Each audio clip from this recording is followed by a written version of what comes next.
Hi, welcome back to that Millwall podcast. If it's the first time listening, thank you very much for joining us. We are recording on the Wednesday. This will be going to you Thursday, and hopefully by the time you get this within a few hours, we would have signed a new player from Belgium. If a certain French journalist, Dutch journalist, as such is, or Belgian journalist is. If he's true in what he's saying, we potentially sign someone on a 3-year and a year extension, allegedly. Again, it's all allegedly. It's journo talk at the minute, but I think he's in the know. But anyway, without further ado, let's welcome my partner in crime for this evening. It is the one and only Joe Zamba. How you doing, fella? I'm good, thank you, Mickey. I'm good to be on. It's been a while since I've been on. I'm trying to think the last time I come on and done a show with you. I think it must have been the end of last season.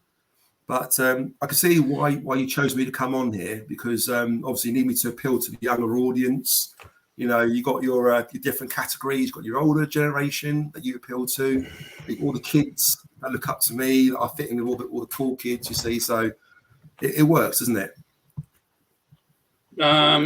Shut the fuck up, Joe. So yeah, you know, listen, hey. Yeah, no, you've been dying to do that, haven't you? So, yeah. You've been dying to do that. I have, just so you know, ladies and gentlemen, Mickey's got a new box of tricks here. So he's like a pig in shit with these new gadgets he's got. So I'm sure you'll be seeing lots of this season coming up. No, that's it. So yeah, what we're going to be doing this evening, then we're going to talk about the game at Sutton. We'll touch briefly on obviously the behind closed door game before the Sutton game. At Calmont Road, which again was a big scoring game. And then we'll also talk about the potential new signing, what's being rumoured around this evening. And then also we'll talk about the away tickets. That will probably be my rant at the end. So stick around for that, and we'll get on to that. Yeah, but I suppose without further ado, we'll be right back then after this. Let's rock and roll. So, Joe, we were both at the game yesterday. You proper outed me on Twitter to a degree. I did buy a cheap ticket in the stands, and then the second half I come and sat next to you, your boy, and TT. You caused him up more there, didn't you? Who saved me a seat next to her. Thank you very much for that. Mrs. TT, I don't know your first name, sorry, and Zach was there as well. So yeah, it was a good. I think it was a good run out for Millwall. I mean, if you'd have took after the Brentford game as such, and then all the Fahora and all that, I mean, it wasn't necessarily the issue of in the end there was loads of players. It wasn't there. It was more the fact that, you know, if I'd have just told people, because I was the one I drove, you know, it weren't too bad for me, but a lot of people got trains and everything else, and it was a bit of a mission there, and possibly, to be fair, those who did go, you watched a good game, and it's very exciting coming on for next season, because obviously Kevin Nesbitt scored a hat-trick and all different goals. You know, a goalkeeper mistake for the first one, I'd probably say, a cracking penalty take, and then a cracking free kick as well. Yeah, I mean the first one, I'll be honest with you, I didn't quite catch the shot. It happened a bit too quick. I saw the net sort of like ripple when it passed the keeper. But when looking back at the replay of it, there's actually a bit of good work involved there. So SA was sort of playing in this sort of like the Fleming role, like number 10 behind. It looked like it was behind Nesbitt and Watmore. And if you watch it, he creates something. He plays this ball to Nesbitt. Nesbitt sort of lets the ball roll across his body with his back to goal, wrong foot in the defender, and kind of hits a shot first time, doesn't he, under the keeper's arm. So a bit lucky, like you say, could have saved it, but nonetheless, it was a decent finish and put us 1-0 up, didn't it? Yeah, it did, and I think that was what we needed. And obviously, in the second half, we got the penalty, and then obviously the free kick, which obviously, and that basically gave us the. Was it SA? Yeah, so SA. If you remember, I think I'm not sure. I think someone put SA through. He's running through the box. He's in the box, and they brought him down as he's going through on goal. So he won the penalty. So you think about SA's contribution yesterday. Okay, he didn't score, didn't really get a lot of chances to shoot him, but he got an assist and he got the penalty. He won the penalty. So you could argue he did all right. He sort of helped create 2 goals for us. I think he's dangerous, and I think the more we play him, the more he gets his confidence. Do you think he's built for the Championship, Mickey? Do you think he's built? Do you think he's strong enough for the Championship? I noticed yesterday he kind of got pushed off the ball a few times, and I think he could probably do with a couple of good hearty meals and get himself bulked up a bit. Do you know what I mean? I think he needs to bulk himself up a bit, but a bit stronger. I suppose realistically, sort of the position what he plays in, they're more built for speed than sort of bashing players off the ball. So I mean, you've got to sort of balance it out. Plus, he's only a young kid. He might not have, fully developed into his size as such. It's one of those. But I do think, I think he's definitely, and you can see he's young when he's spoken before at the end of season dinner and that. You can see that he's young, but he's definitely a player in him. And it seems to be working well at the moment. If we can get him to, the thing what I took into last night's game was what everyone was moaning about in the afternoon. So, there was no Fleming, there was no Danny McNamara, there was no Volgs Lion, who actually scored a hat-trick yesterday. I think you're shitting yourself now with any bets, mate. No, we'll go back to Volgs Lion, mate. 3 goals, mate. Fuck me. He's even got a line tattoo to rub it in as well, isn't he? Like, it's almost like giving himself a stamp of approval, like he's here to stay, like he's committed. I'm sure it'll be on his gravestone now. I don't think he's. I don't think he's going anywhere. I don't think he's going anywhere. No, I think so. For the moment, mate. No, I think he's going to be all right. But I mean, you've got Volgs Lion scoring hat tricks and goal every friendly he's played in so far, isn't there? I think, and he played in behind closed doors, scored, didn't he? And then he scored against the other closed doors. So he scored 4 goals in 2 or 3. And then you've got Bradshaw who scored as well. You've also got you've still got Fleming well in. So last night you think we didn't have Fleming, we didn't have Bradshaw, we didn't have Volgs Lion, we didn't have Danny Mack, we didn't have quite a few of the Irish lad. We didn't have them in the main team. Yet the main team sort of dealt with Sutton. I mean, Sutton, mate, I don't know what they put in the water up there, but they were all big lads, weren't they? Do you know what it is? I think it's to do with the lower level teams. They seem to rely heavily on young players. And young players are built that they're fast, they're strong. You watch how they press out our players. It's a perfect workout for our boys, really, because I've watched lower league teams play, in pre-season or things like that, or mid-season sometimes in evening games, and they are fucking quick. Like, they're quick, they're lightning. What they lack in technical ability and touch sometimes, they're very, very fast, they're pace, they're committed, they tackle hard, and they press hard. And I noticed that yesterday, in the first sort of 10, 15 minutes, we were a little bit slower than they were, and we had to adjust to it. I think we spoke off air, didn't we, Mickey, about Murray Wallace being a little bit slow to react to clear balls sometimes because he was just getting pressed so quickly. And that was just a perfect workout for us. Every player, apart from Nisbet, got 90 minutes under the belt yesterday as well, which is good. And I'm pretty sure the same happened in the earlier kickoff against Brentford with the likes of Bradshaw, Fleming, Volgs Lion as well. Nisbet went off with a slight groin injury on 75th minute. Quad. And Tom Lee came on. His quads were a bit tight, Yeah. So then Tom Leahy come on. What do you think of the youngster, Tom Leahy, when he come on? He wasn't so bad. Yeah, I think he's Tom Leahy. Yeah, he looked quite live. I'll tell you another player who's a big lump. You don't realise how big he was, how big he is, but Alex Mitchell's a big lump. He looks like an old-fashioned defender, doesn't he? He looks like an old-fashioned, do you know what I mean? Like an 80s... A 1980s defender, isn't he? Yeah, well, he's only 21 years of age, isn't he? So he looked good. He did. And to be fair, like I was watching his game yesterday and I was analysing his performance, and I don't think he put a foot wrong, to be fair. I mean, he was disciplined, his position sense was good. I don't recall him sort of like very vocal. Tackle. Yeah, I don't recall no, losing tackle.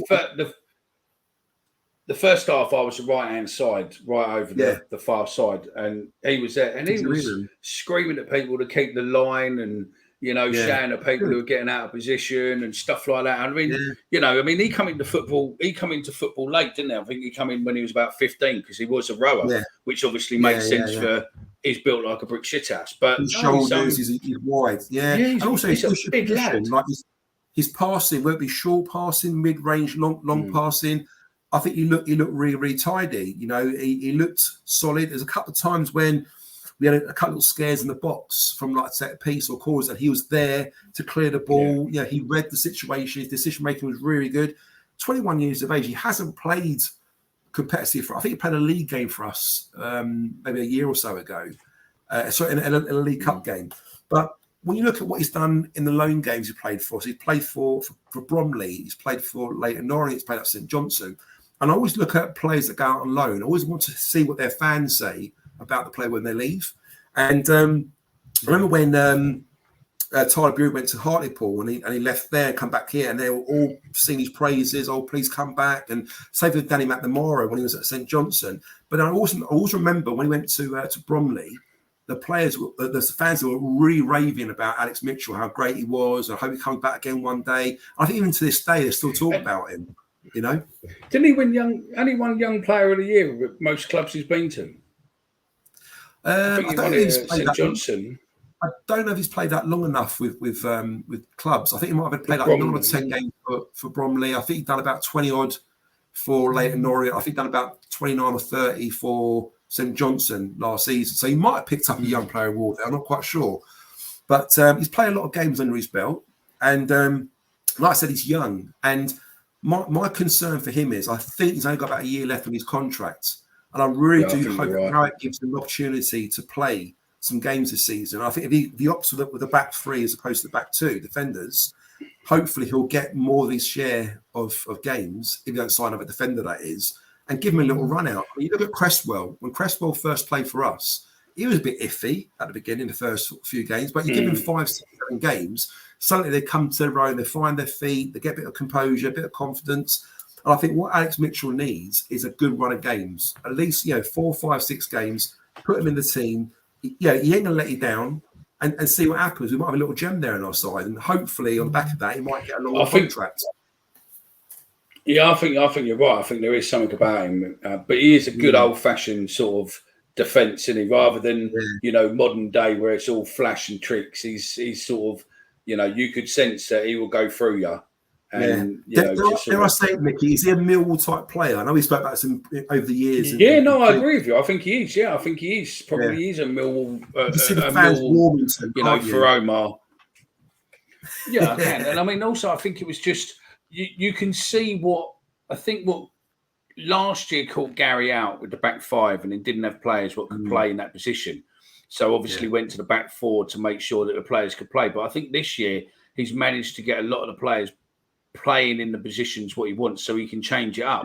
We were speaking about this on the last show, the show before, where I think this year you're going to see a lot more positional formation changes to just basically keep it with. But I'm telling you, if Volgs comes on form, Bradshaw comes on form, if Fleming isn't off and he comes on form and scores 15, 20 goals, and Volgs scores 10, 15.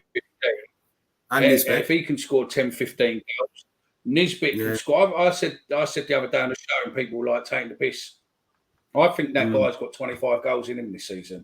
He just, if you look at him and Bradshaw, if you look at him and Bradshaw, I would say that Bradshaw has got a miss in him. In front of the box, he'd curve it, he'd scuff it. He's got a miss in him. I just don't know if Nisbet has. I think Nisbet watching Nisbet yesterday, I think he's a very similar player to Bradshaw, but I'll say he's a better player than Bradshaw. He's an improvement on Bradshaw. Yeah, I would too. But he doesn't offer us anything different to what Bradshaw does. So he's not somebody who's really paces or get behind the defenders or win headers. Anyone hasn't seen him yet, and I'm sure you will see him, guys, during the course of the season. He's a very similar player to Bradshaw, but I'd say he's got a bit more quality about him. And like you say, Mickey, I think where Bradshaw, unfortunately, might have a miss or two in him, you can see Nisbet being a little bit more clinical. I mean, his free kick yesterday, we were right behind the goal when he took it. And he kind of pushed Sav off the ball, didn't he? He wanted that ball. He was like, "That's my ball. I'm taking that free kick." And the way he slotted that into the left-hand side, the keeper's left-hand side, into that bottom corner, he did it with real sort of like class, weren't it? And just buried it, you know? Yeah. And his And penalty weren't bad, you know, was we it? love No, the penalty was solid. His penalty before that was solid. I mean, 2 and 2 for penalties is not bad going for, you know, a new player into our league. I think it's exciting I can't wait for Borough. And I don't know, I mean, I've done an interview sort of thing with Sutton News today, and he said to me, you know, where do you think Millwall's going to finish? And I said, I honestly think we'll be in the playoffs. I think we'll be there or thereabouts. I don't know. It just looks because of a few different things. I think that the players we're bringing in seem to have Joe Bryan, 4'3". Yes, he's an older fella, but that fella's got a lot of knowledge, a lot of understanding of the Championship. And if you watched his BBC interview today with Nick Godwin, he was speaking to him and he said, you know, with Millwall, there's no glitter, there's no glitz. It is what it is. Yeah. He said, you know what you're getting. He said, it is what it is, and that's pretty much what I wanted. That was one of the main draws to Millwall. You know what you're getting, and it's just about the football. And he was saying, you know, that they want to push on this season. I mean, you know, they want to look to grab it. And I think that with what happened with John recently, and it's about, you know, certain players probably ain't going to be here next season or maybe the season after. So they've only really got one real chance at going for it with this current setup. And I just think that everything together, I think there's a possibility.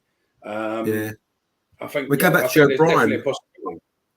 Go back to Joe Bryan. I think he looked really good. You can see again a little bit of quality that he gives us. An improvement on Malone and Murray Wallace on that left-hand side.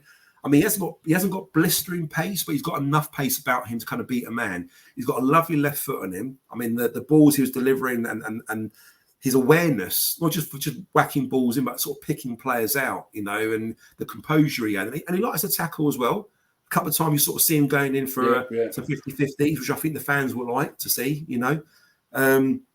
But no, I'm very, very, very, very happy with him. And yeah, you got to think these players are not 100% fit at the moment, are they?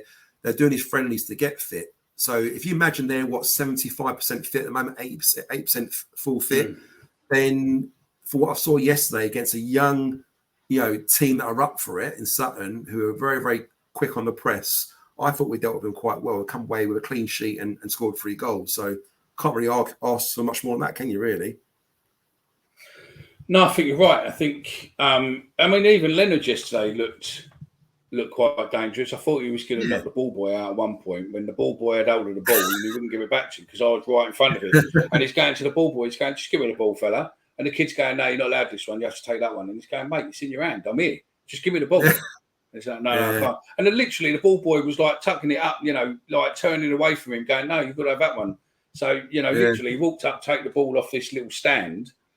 And then the ball boy's standing like 2 foot away from him. As soon as he's thrown the ball boy then puts the ball back on the stand. And you're like, mate, why didn't you just fucking give him the ball in the first place?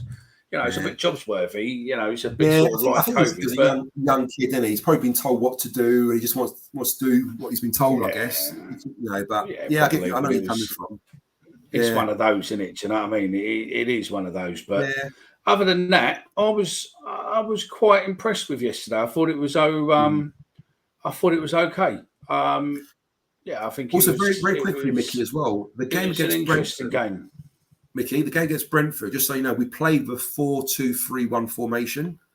And then the game against Sutton, we played what was like a 5-2-3 formation with SA, Watmore, and Nisbet up front. So again, I like the fact that Rowett's played, you know, a lot of players in the earlier kickoff for 90 minutes in that formation. He's then gone for the 3 at the back formation in the evening with us, sorry. So again, it shows quite clearly he's not settled on one formation. He's happy to experiment. He's happy to mix it up and change it around. So I think this season we're going to see a lot of tinkering in formations and changes and things like that. Hopefully it doesn't get too complicated for the players and they can focus on the job in hand. But we've seen it towards the end of last season where there was a need to sort of change things up. We're getting a little bit stagnated, weren't we, playing forward at the back? And then went to 3 at back against Blackpool away, I think it was. And it made a huge difference, didn't it, for us, Yeah, no, I totally agree with you. I think it was. I thought it was a good tryout. It weren't as good as Bayern. It weren't as good as Bayern Munich winning 27-0, but it was. It was a good game, and it wasn't. And it wasn't as bad a game as the last time we played them. Which, to be fair, looking at it now, I think it was pretty much the first time a Millwall 11 or a Millwall first team has played Sutton. Because the last time we played them in '65, when they beat us 9-1, it was a reserve team. It was a Millwall reserve team. Is that long ago? Yeah, but they've only been in the 5-1 up. We were 5-1 down by half time last time we played them. I mean, also a shout out to their stewards. I thought they're a nice bunch. Everyone there was very, very welcoming to us. I thought, at the end we all kind of walked on, had a chat and a laugh with a few of them. They all wish us the best for the season. Good luck. And it was nice. It was a nice evening out, wasn't it? I thought, it was good to get back into an old school. Yeah, I thought it was all right. Again. Yeah, I think the people who did. I think the next time they could do more people on the bar area, so that actually they could serve people. They were pouring pints. They were pouring pints like they're going out of fashion, but they had one card machine, and the person taking the cash was also pouring bottles of cider. So. Yeah, they probably didn't anticipate how much Millwall fans drink. That's probably what it is. They only came with 2 thinking like, the people on the food thought the same. They pretty much sold out, and they didn't expect to sell out, but they sold out, so they were happy. So they've made a few quid and all that. So well, I think we've talked enough about what you called it. The signing then coming in.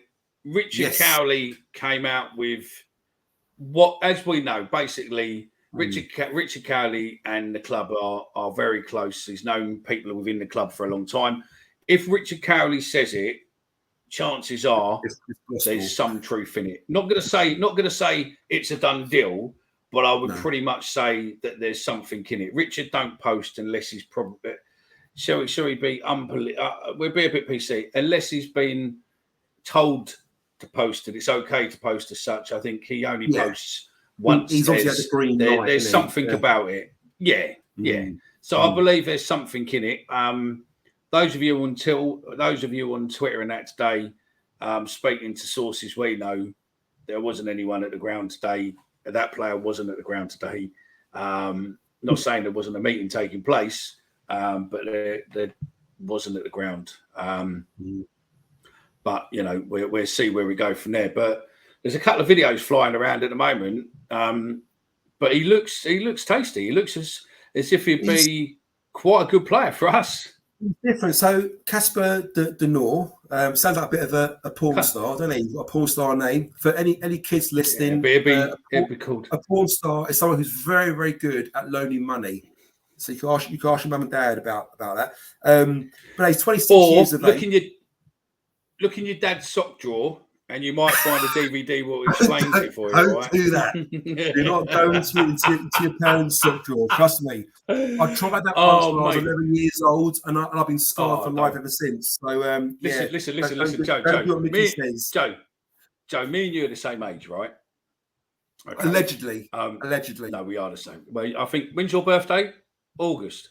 1997. 95.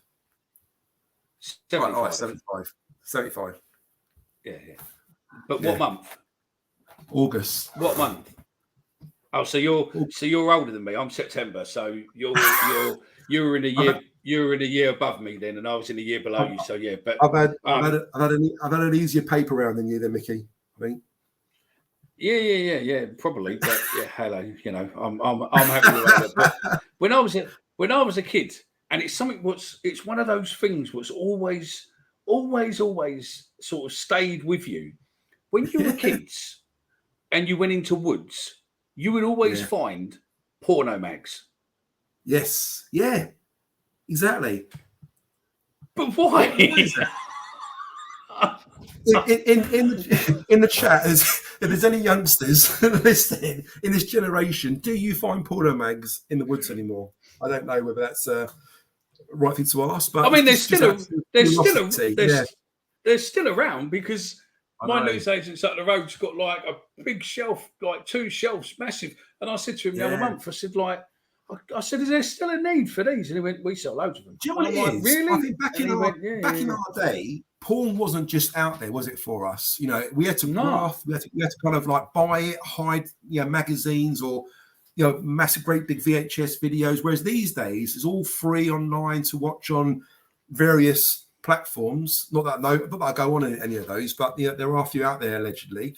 But back in our days, you had to have the hardware, didn't you? You literally got to have it there. It was either the VHS, the laser discs, or the dodge. If you wanted to see one, you'll get it on a DVD and it'll be shared around 20 mates or whatever.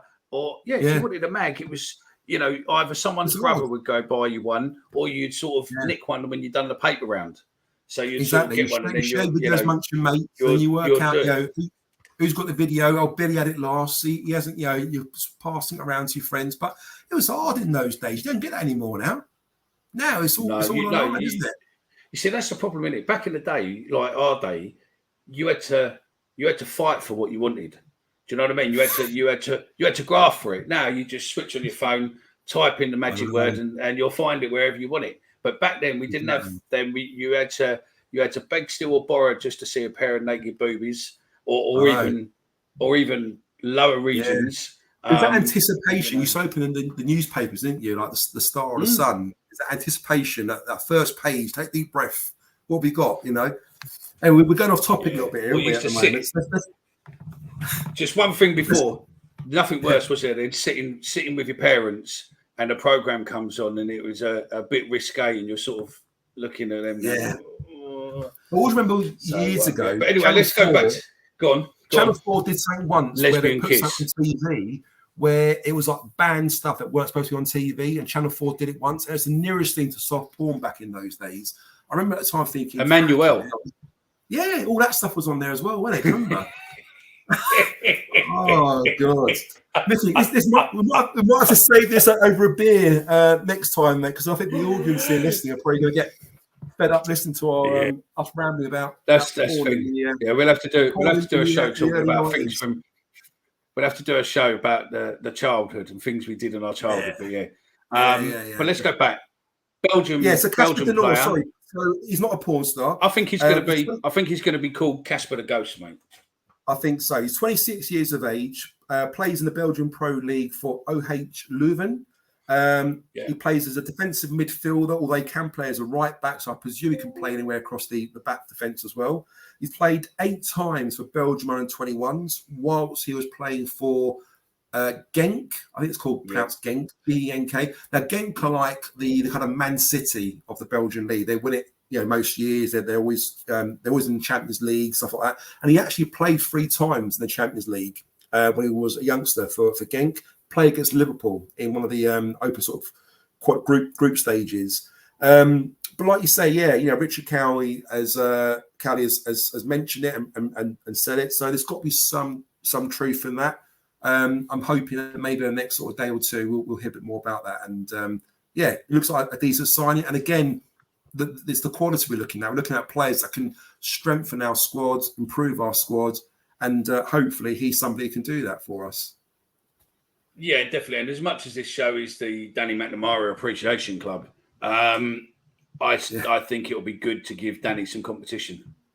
Yeah, I think it'll make him a better player. Absolutely, yeah. I think it'll make him a better player and vice versa. I mean, there are some other ones. Isn't it was the Dutch player we were talking on the group about earlier?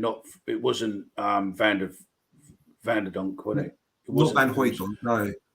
No, there was a Dutch player. I can't think who it was now. Who's basically put in a transfer request, didn't he? What we've been looking at. I can't think the player now, but there was interesting. Bits and pieces no. But going back to old Casper the Ghost, I think there's a lot of championship clubs that are looking at him at the moment. So it's not going to be easy. There's a lot of clubs looking at him. I don't know. I mean, last year. Lazio seem to keep coming up on players. I mean, the Dutch. Where are we? The French media guy. Let me just find his tweet. Prepared as always. Yeah. Where are we? It's. Oh, there we go. I've got it. No, that's Richard. We will find him in a minute. There it is. He says, let's get his... I need his tweet so I can translate the fucking thing because it's all in French. Right. It is. No, hang on. I've got to look at it now. Basically, what does he say? You should try it in French, Mickey. OHL, well, I'm trying now. Finalise final details of the transfer of Casper Dinor to Millwall. The Belgians left the summer camp with Leven and is already in London. If he satisfies his medical examination scheduled for tomorrow, the central midfielder will sign a 3-year contract plus an optional year in stride with the club of Championship Millwall. More details to follow. That's what's being reported by the French journal, which we posted on our Twitter if you want to have a look at it. We're not making it up, so if there's any Burnley podcasts out there, don't misquote us. I think he looks medical stuff. Yeah, when you talk about medical stuff, it sounds like it's almost a done deal, but we're very, very close to it at the moment, if there's any truth in that. So I think it's pretty, to be honest, I think it's pretty safe because if that guy from the media's come out of it, Richard's come out and said that we're looking. We wouldn't be telling people we're looking at a player unless it was pretty solid because there's no way that you're going to open yourself up for it. So, for someone else to come in and jump it. So, home tickets. Let's go on to tickets, shall we? We're going to there. Let me give us 2 seconds. I'm a big football fan. Big. So that's how I've got loads of them. I try to warn you. That's it. Home game, season ticket, regular. You sit in your seat. I think a lot of the whole of the stadium now is basically reserved seating as such, but you sit where you sit. So basically, your season ticket, you'll always stay in the seat, and all the tourists and whatnot should stick to their seats as such, or you just sit, where else. Most people just sit wherever they want. I don't think I've ever sat, apart from obviously in Carbelow Lane, because a lot of season tickets, so you sit where the spaces are where but other than that, home games, you sit there. But the thing what seems to be coming out across social media over the last 24 hours, and I've got another video before we come into it, which is we seem to be getting a lot of people who seem to be, and rightly so, complaining about it. That's my seat, Peter. That's my seat. That's my seat. Oh, no. I just need to sit in the middle. That's my seat. Sure. Yeah. I think that's my seat. If you it's quite entertaining though. If there's a dull game and you've got people arguing about seats, it is quite entertaining to watch, I find. But going back to your point then. But if you go away, go away. I'm saying going back to your point. I think there's a bit of a delay there, isn't there? When we're talking, sorry, mate. You're right. When you're at home, I think there's that kind of rule where it's your seat. If you're a season ticket holder, some people love their seat. They love where they sit. I know I do. And if anyone sat in my seat, I'll definitely ask them to move for home games. But there's an unwritten rule: when you go away, you sit wherever you want to sit. That's usually how it is.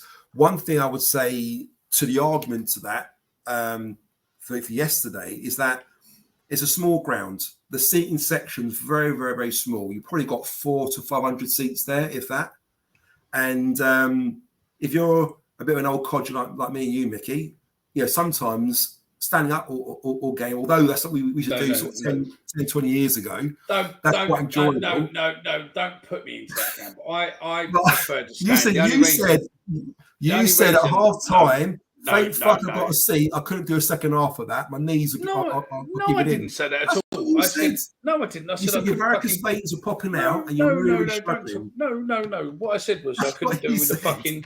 No, I didn't. I said what I couldn't do with was the fucking strings, all the strings around me. You did say no, I didn't. I said it was all the strings. Tell the truth. No, you said you like the seat. You said, I'm glad I'm sitting down. You said no. Shut the fuck up, Joe. Listen, okay. I said there was too many strings where I was, so I come and stood next to you, and we could talk about the game as it was playing on and stuff like that.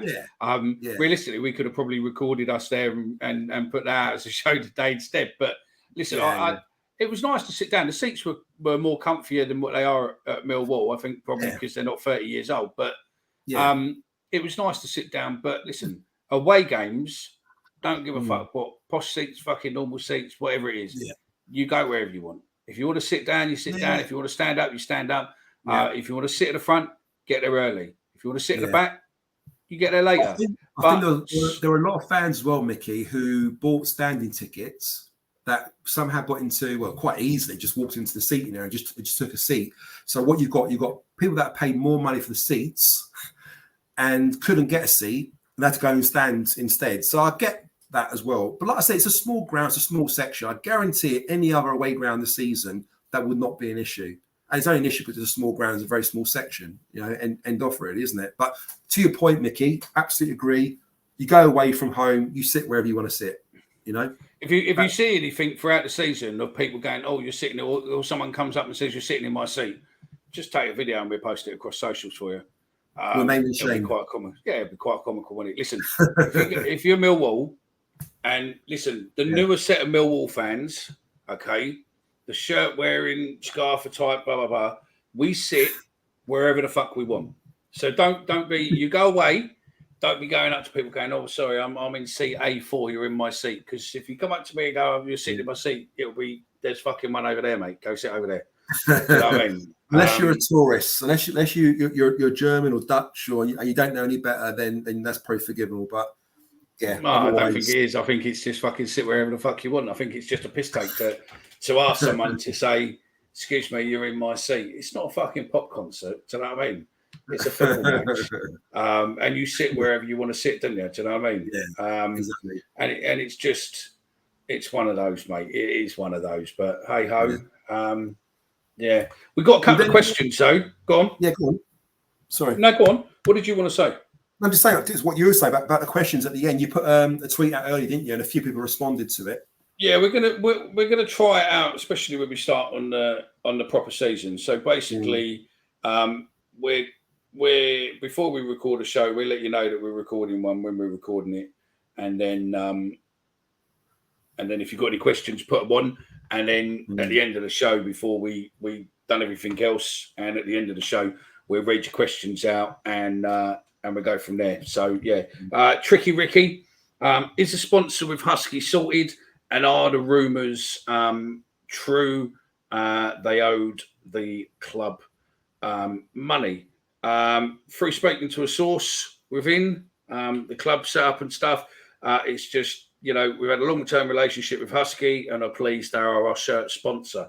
So I would suggest that it seems as if things have been sorted and they're a sponsor. I'm happy that, there ain't no grief and Husky are the sponsor, because when I do the Remembrance Day last year, they gave a good few spaces for veterans, what I invited to the box, to their box for watching the Remembrance game, and hopefully they will do the same for that this year. So I'm glad that it's all sorted, and it sort of it puts a tick. I think that's probably they're on our shirts this season. So I'm sure there was any problems, any sort of discrepancies or any issues, they wouldn't be printing them on our shirts this season. So I'm sure it's all in order. No one needs to worry. I think the club got it all in hand, and And I mean, again, I was, they didn't have a sponsor before, and then obviously now, welcome aboard to Wiggits. Wiggets, yeah. They're like training and sponsors Reece. back of the shirt. Yeah, they What do you make, do Mickey, of back this- of space and training. What do you innit? make of the sponsor being high up on the shirt again? It seems a bit ridiculous. I hated it last season with amazing sort You of. see, captain the one. thing is, right? This is right. If you look at it as a fan point of view, it's a fucking horrible position on a shirt, right? Yeah. It's horrible. But if you look at it as in a bit of marketing, For the it's sponsor. superb because Absolutely. we're talking about Wiggett sponsoring on the back of the shirt. Everyone's going to be taking pictures of the back of the shirt to moan about it. So their company logo, same as Mason's was, their company logo is going to be put everywhere. And I believe that it's put where it is so that it catches TV cameras and It must be. and everything It's else. got- So it's low enough. If they're huddled over, you can still see it. That's the reason why. But on a kids' historically, they used to be near the bum part of the shirt. Yeah, didn't they? yeah, The bottom. yeah.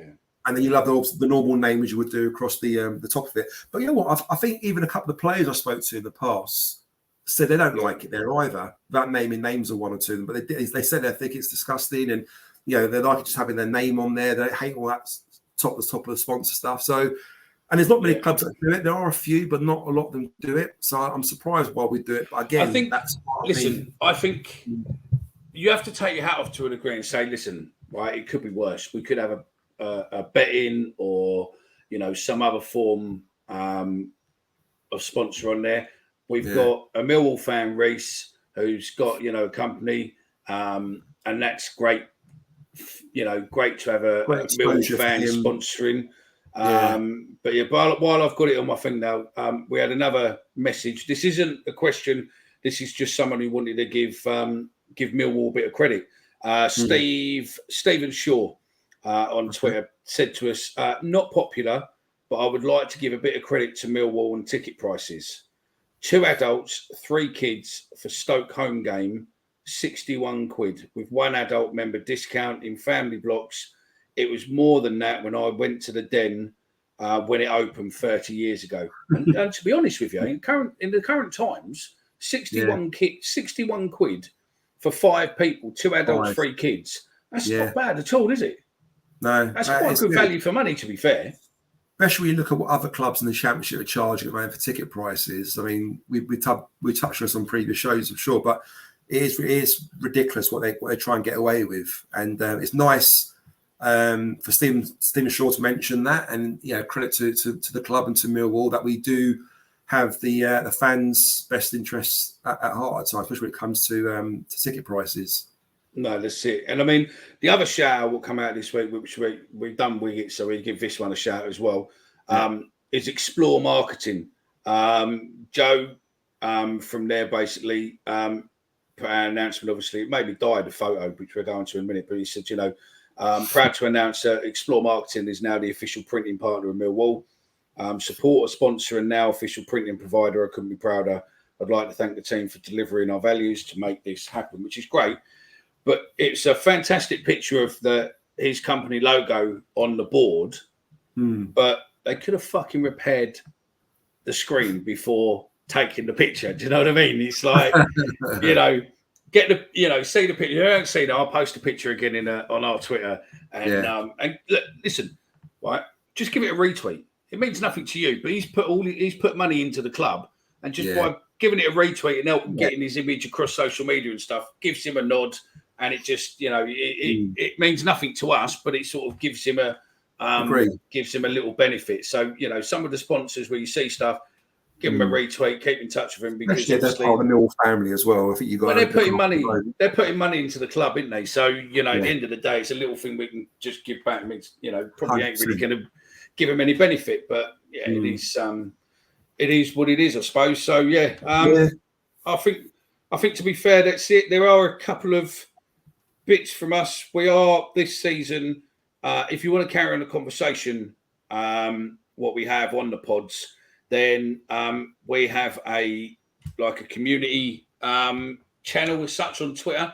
It's just all it is exactly the same as Twitter, apart from you will see everything was posted on there. So rather than it being diluted with millions and millions of other people on Twitter, it will just sort of be the Millwall fans who want to get involved in debate or, potentially want to be involved in conversation and led. So when we do spaces, we continue the conversation. When we leave the space on the community group and the shows and everything else, we can continue that on the community group. There's a few different moderators on there. There'll be people on questions, stuff like that will be all posted on there. So again, if you want to get involved, Stephen reposted something earlier. I retweeted it.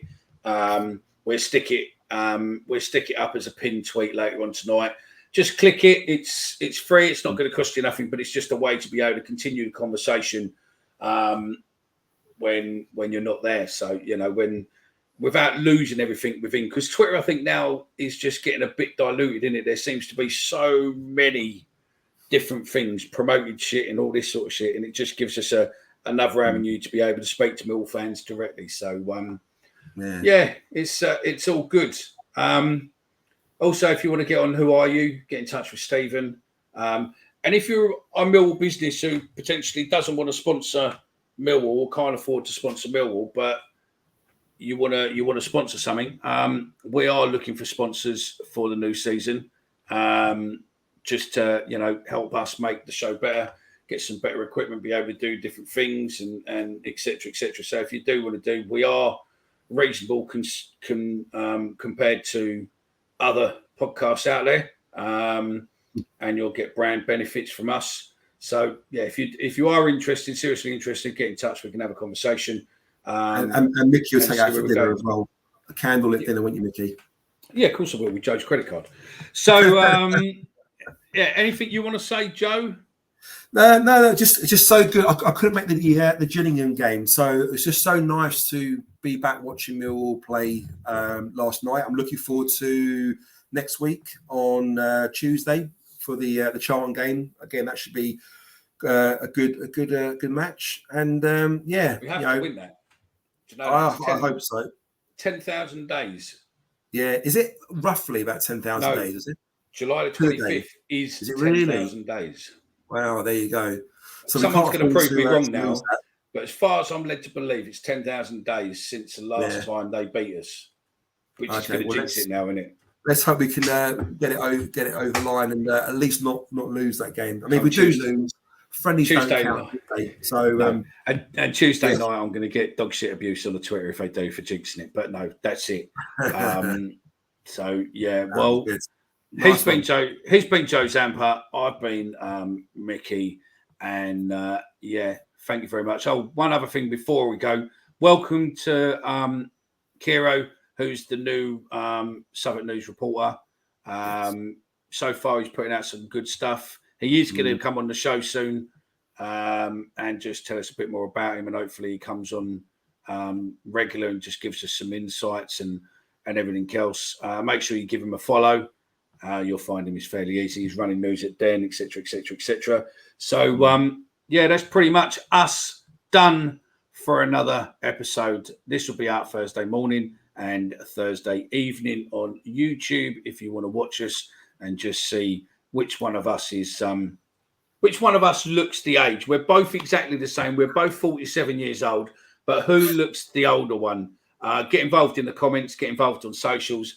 Who looks the older one, and I think that would be it. So that's it. We were so busy talking shit about bringing the message to the people, we never stopped to bother whether the people gave a shit about the message we were bringing to them.